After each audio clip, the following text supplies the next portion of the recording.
Apparently, I'm hysterical. My old neighbor said it. A high school classmate posted it on the internet. And you know what? They're not entirely wrong. Because what they call hysteria is actually hyperawareness.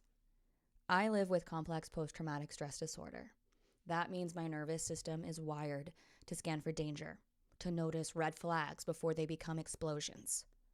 I don't get the privilege of brushing things off as no big deal because my brain and body learn the hard way that danger often hides in plain sight. When I speak up, when I call something out, when I refuse to sit quietly through injustices, it gets labeled as hysterical. The truth is we are not crazy. We are not dramatic. We are survivors whose alarms are tuned in for a reason. Welcome to the Living Richardson podcast. This episode is about burning down that tired old narrative that women with trauma are just being hysterical. We are not over the top. We are over being silenced.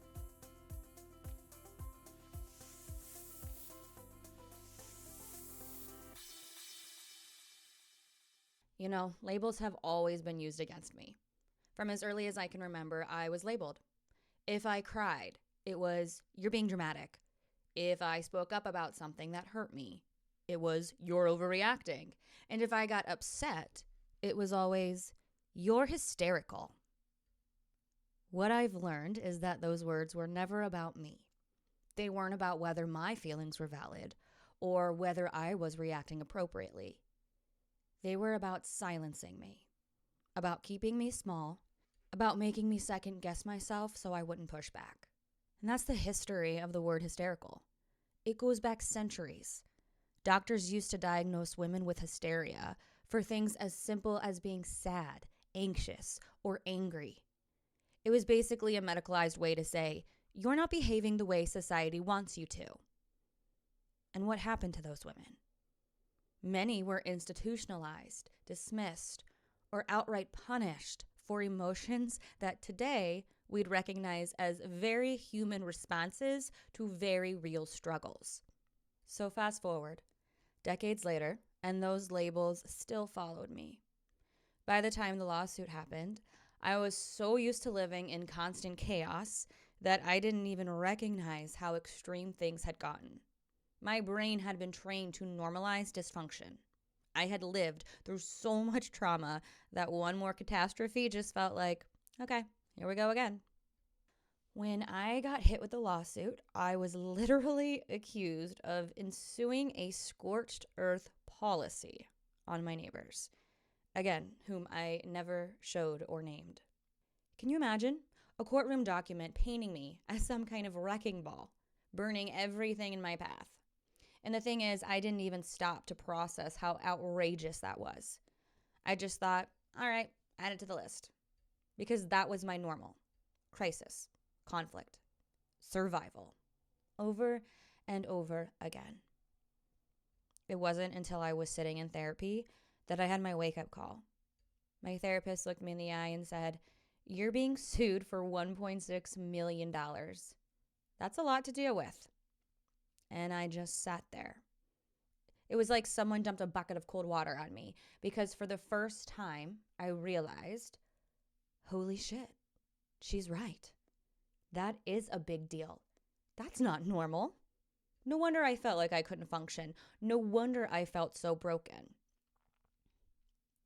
That moment shifted everything for me because trauma does this sneaky thing. It recalibrates your scale. It teaches you that dysfunction is normal, that chaos is normal, that danger is normal. You stop realizing how heavy your life really is because heavy becomes your baseline. So when someone else finally says out loud, this isn't normal, this is a lot, it cracks something open inside of you. And that's why when people throw labels like hysterical or dramatic at me now, I don't take it the same way I used to. I know the truth. I'm not hysterical. I have been carrying weights most people couldn't imagine. And if my reactions sometimes look big, it's because the load is big, and that's not something to be ashamed of. If you are listening right now, and you can relate, I want you to know that you are not too much. You are just carrying a lot. And your reaction, the tears, the anger, the exhaustion makes perfect sense for the weight you're holding. You are not hysterical. You're human. And it is okay to finally say, this is heavy, and I deserve to name it. I was watching the newest season of Betrayal recently, a show about people whose spouses aren't at all who they thought they were. And one of the victims said something that stopped me cold. She said, "It took what happened for me to realize all the red flags looking back." And I thought, that's the difference. For so many people, the red flags only become visible in hindsight. They say, wow, I should have seen that coming. But for people who live with trauma, especially PTSD or CPTSD, we don't just see the red flags afterward. We see them as they are happening. Sometimes we see them before anyone else even realizes there's a problem. Because trauma changes your brain. It recalibrates your entire nervous system to be on guard, constantly scanning for danger. That's what hypervigilance is. It's not paranoia, it's survival. It's a body that refuses to let you get blindsided again. And that's exactly what it feels like inside me. My radar is always on. And it's turned so sharply that I can hear the smallest shift in someone's tone, catch the subtle change in their behavior, notice the little cracks in their story. Things other people can dismiss, I can't. My body won't let me. That doesn't make me hysterical. It makes me prepared. It makes me a survivor. Of course, sometimes that radar is sensitive. Sometimes it reacts to things that aren't actually dangerous in the moment. That's the cost of living through trauma. You'd rather notice too much than not notice enough. I've had people tell me I was making a big deal out of nothing, only to watch those very same nothings unravel later into something very real. I can't even count how many times I've said, "This doesn't feel right," and been dismissed as overreacting, dramatic, crazy, hysterical. But when the truth came out, when the situation finally exploded, I wasn't surprised. Because my body had already known. And that's what CPTSD does. It sharpens your intuition in ways most people can't understand. It teaches you to read the room, to anticipate the danger, to see the patterns. And it can feel like a curse sometimes, being that alert all the time. But it's also the reason I'm still standing. I've learned to stop seeing it as hysteria or paranoia. It's my red flag radar. And I'd rather have it than be blind to the danger right in front of me. You know, the more I think about it, the more I realize this isn't just a trauma response. It's actually a skill, an asset. Because when things hit the fan, when there's chaos, crisis, or danger, I don't crumble. I'm calm. I'm focused. I know what to do. My whole life has trained me to operate in survival mode. And while that's exhausting day to day, it's also given me the ability to step up when it matters most. I can read a room in seconds. I can sense when someone isn't safe long before anyone else notices. I can anticipate what's coming because my brain is always scanning for patterns, always looking ahead. That doesn't make me hysterical. It makes me steady in the storm. It makes me a leader in crisis. Yes, I'm loud. Sometimes I'm assertive. Sometimes I refuse to let things slide. But being loud and assertive does not equal dangerous. It does not make me a menace. It makes me someone who isn't afraid to use her voice when one is needed. Because the world loves to label outspoken women as unstable, as threatening, as too much. But the truth is, my voice, my vigilance, my intensity, they're not liabilities. They are the very tools that have kept me alive. And I will never apologize for them. One thing people don't realize about online harassment is how quickly it snowballs. When you call out a content creator or influencer, you're not just disagreeing with them. You're basically opening the door for stalkers, trolls, and unstable people to pile on. And that's exactly what happened to me. Very recently, it started with someone attacking me online, ranting about me on her own page. And that post, like they all do, found its way into the hands of other people who were just waiting for an excuse to take a swing at me. I gotta laugh about this, you guys, because okay. That's when someone I went to high school with decided to jump in. Someone I shared choir and drama club with. Someone who, even back then, I always had a gut feeling didn't like me. I remember thinking in high school that she had it out for me, but I dismissed it. I told myself to stop being dramatic, that I was just imagining things. Well, here we are, almost 20 years later, after being mutuals on social media since high school, watching each other's lives from a distance, and she decides it's perfectly safe and appropriate to comment on a complete stranger's post about me. And this is what Miss Jessie wrote. She's literally a menace. The emotional immaturity and scorched earth hysterics are just unreal. I've known her since high school and sadly had a gut feeling her involvement with this matter would turn into this. She needs extensive help. Let's unpack that, shall we? This was not someone who actually knew me. In high school, I was an abused child who had just transferred from a small Catholic school into a huge public one. I was terrified, desperate to fit in, just trying to survive. But in her eyes, I was already branded as dramatic, unstable, someone to be written off. That was her perception of me, and clearly it never changed. So, here she is, decades later, still carrying that same narrative, still dismissing me, still painting me with the word hysterical. And not in a private message, not in a conversation with me, but on a public thread, fueling a pile-on from people who don't know me at all. And it didn't stop there. The same wave of hate is what cracked the door open for someone else to come after me. Someone local, someone with a violent record. That's when the telecommunications harassment escalated. This wasn't just petty online comments anymore. This was targeted. This was dangerous. So yes, I called the police. And when I filed the report, I included every name because I wasn't about to let people hide behind screens while escalating things in real life. My radar was telling me this wasn't harmless, and I listened. This is exactly why calling someone hysterical is so damaging. It dismisses the very real danger that survivors can sense before anyone else. What they call scorched earth hysterics is actually self-protection.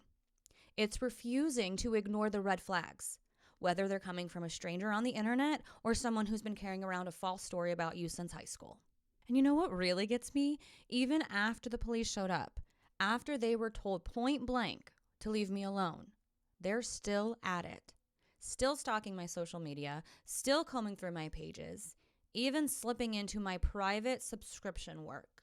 Just today, I got comments and a message about one of my branded posts. Whether you want to believe it or not, social media isn't just selfies and scrolling for some of us. For some of us, it's work. It's a platform.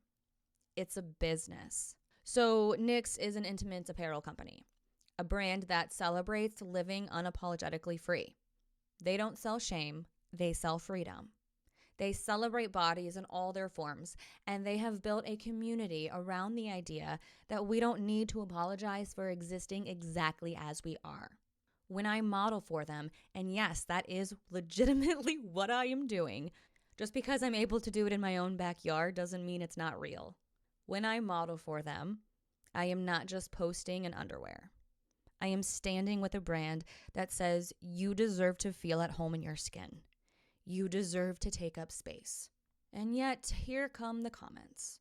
People who think my job is an open invitation to harass me. People who see a professional campaign and reduce it to something shameful, something to attack. And that's why I laugh now when people accuse me of having a scorched earth policy. Because if scorched earth means refusing to sit quietly while I'm stalked, harassed, and dismissed, if it means protecting the work I've built and the freedom I've fought for, then yeah, I guess I do have a scorched earth policy. But my scorched earth isn't about destruction. It's not about chaos or revenge. It's about survival. It's about burning down the lies, the gaslighting, the harassment, the manipulation. It's about clearing out the weeds so something honest can actually grow. People love to throw around that phrase as if it makes me look unstable. But what it really reveals is their discomfort with a woman who refuses to stay small, a woman who refuses to be silent, a woman who, instead of shrinking, sets fire to the narrative they're trying to trap her in. And honestly, I've come to embrace it. Because if being passionate, outspoken, and unwilling to let people walk all over me makes me hysterical, then I'll own it. If scorched earth means I don't play by the rules of silence and shame, then yeah, I'll own that too. Because scorched earth isn't about tearing everything down. It's about making sure that what no longer serves you, what harms you, what's toxic to your being, it doesn't get to survive in your soil. It's about protecting yourself, your family, your work, your peace. So when people try to use those words against me, I've stopped fighting them. I just say, you're right, I am hysterical. And thank God for that, because it's the reason I'm still here. The thing about being labeled hysterical, dramatic, or crazy is that it's never just about the word. It's the real cost of what's happening underneath it.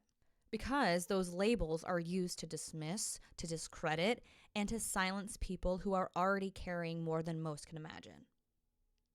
When I was younger, every time I cried or spoke up about something that hurt me, I was told I was overreacting. Every time I got angry, I was told I was being dramatic. And when you hear that enough, it seeps in. You start to believe it. Maybe they're right. Maybe I am too much. Maybe my feelings aren't valid. Fast forward into adulthood, and that same pattern shows up in bigger, scarier ways. I wasn't just dismissed by family or peers. I was dismissed in court, dismissed online, dismissed by complete strangers. I was branded with words like Scorched Earth Hysterics as a way to delegitimize everything I was saying. And that is the real danger. When survivors are told over and over again that they're exaggerating, it makes us second guess our instincts. It keeps us quiet. It keeps us in unsafe situations longer than we should be because we don't want to be dramatic. It teaches us to ignore our own red flag radar until the damage is already done. Meanwhile, the people who are causing the harm, they get away with it because society would rather label the survivor as unstable than hold the perpetrator accountable. That's how abuse cycles continue. That's how people keep getting hurt. And it is not just a personal problem. It's culture. Look at the double standard. When a man raises his voice, he's assertive. When a woman does, she's hysterical. A man under stress is called strong. A woman under stress is called crazy. Same behavior, two totally different labels. And every time that dismissal gets repeated, it reinforces the message that women, and especially women with trauma, aren't to be believed. It's not hysterical to react to pain. It's not dramatic to call out danger. It's not crazy to carry the weight of trauma and still find ways to fight for yourself. The real insanity is a world that punishes survivors for speaking up while protecting the people who caused the harm. When people throw labels at me now, I don't hear weakness. I hear proof that I made them uncomfortable by refusing to play small. And if my voice shakes their comfort, that's their problem, not mine. When I started this episode, I told you how I've been called hysterical, how I've been accused of having a scorched earth policy, how people from my past, people who never truly knew me, felt bold enough to label me with words meant to shame me. But those words don't scare me anymore. They don't silence me. If anything, they've lit me up. Because hysterical, that's what they call women who refuse to swallow their pain quietly. That's what they call survivors who refuse to ignore the red flags. That's what they call anyone who refuses to go along with the lie. And scorched earth, that's not destruction. That's survival. That's fire as a boundary line. That's burning down the manipulation and the shame. That's saying this toxic ground can't grow here anymore. For so long, I believed those labels meant there was something wrong with me. That if people thought I was too much, too dramatic, too unstable, then maybe I really was. But now I see it for what it is. Fear. People label what they don't understand. They label what makes them uncomfortable. They label what they can't control. And you know what? I'm done apologizing for making people uncomfortable. If my passion, my voice, my refusal to be silenced makes me hysterical, then so be it. If my insistence on burning away the lies makes me scorched earth, then I'll wear that proudly. Because I'd rather be hysterical than silent. I'd rather be scorched earth than swallowed by weeds. I'd rather be exactly who I am than ever go back to living small for someone else's comfort. So yeah, I am scorched earth. I am hysterical. And thank God for that. Because it's the reason I survived. And it's the reason I will keep surviving. From the bottom of my heart, thank you. Thank you for all the love, encouragement, and support you've poured into me through this journey. There have been so many moments when I've wondered if speaking up, if sharing my truth was worth it. And then I receive your messages. I hear the stories you share back with me, and I realize that I am not alone. We are not alone. And that truly means everything. Your support has carried me through the darkest seasons, and it is also what keeps pushing me forward. Because I know there are so many of us out there who need to be reminded that our voices matter, our stories matter, and our healing matters. And speaking of community, I would love the chance to meet you at something very special. On Saturday, September 27th at 7 p.m., I will be hosting a karaoke fundraiser for my trauma support nonprofit, the Silent Mother Project. It'll be at Sense by the Falls in Cuyahoga Falls, Ohio. It is completely free to attend, and it is a night all about connection. So come sing, dance, and heal with us.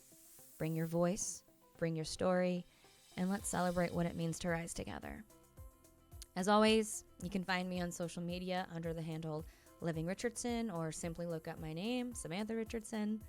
But just to be clear, that's to connect, not to harass. Thank you so much for listening and for walking this path with me. Catch you next time.